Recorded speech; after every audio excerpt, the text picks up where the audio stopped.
வணக்கம் நண்பர்களே, நான் உங்கள் சேலம் கவிதாஸ். நண்பர்களே, அம்மா, மகன், மகனோட மனைவி, அதாவது மருமக, இவங்க 3 பேரும் ஒரே வீட்டில் வாழ்ந்துட்டு வந்தாங்க. இந்த மாமியாளுக்கும் மருமகளுக்கும் அடிக்கடி சண்டை வந்துடும்.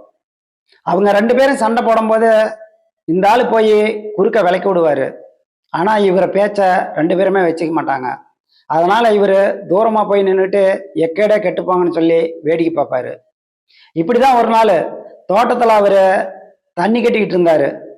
அப்போ கிணத்தோரத்தில் மாமியாளுக்கு மருமகளுக்கும் சண்டை வந்துருச்சு. இந்த ஆள் தூரமாக நின்றுட்டு வேடிக்கை பார்த்துட்டே இருந்தாரு. சண்டை ரொம்ப முத்தி போய் மருமகாரி மாமியாலை இடிச்சு கிணத்துல தள்ளி விட்டா. இவன் இங்கிருந்து ஐயோ அம்மம்மான்னு கத்திட்டு ஓடி பார்த்தான். இவன் போய் பார்க்கறதுக்குள்ள அம்மாக்காரி தண்ணிக்குள்ள முழுவி செத்தே போயிட்டாங்க. இந்த ஆள் போலீஸ் ஸ்டேஷன்ல போய் என் கண்ணு முன்னாடியே என் மனைவி எங்கள் அம்மாவை கிணத்துல தள்ளி கொன்னுவிட்டா அப்படின்னு சொல்லி கேஸ் கொடுத்துட்டான். கேஸ் கோர்ட்டுக்கு போயிடுச்சு. கோர்ட்டில் கூப்பிட்டு இந்த ஆளை விசாரித்தாங்க. என் கண்ணு முன்னாடி தான் எங்கள் அம்மாவை என் பொண்டாட்டியே கிணத்துல தள்ளி விட்டு கொன்னுவிட்டா அப்படின்னு சாட்சி சொன்னான். இதை கேட்ட நீதிபதி அந்த மருமகளை பார்த்து, ஏமா உங்கள் மாமியால் நீ வேணும்னே தான் கிணத்துல தள்ளி விட்டியா அப்படின்னு கேட்டார்.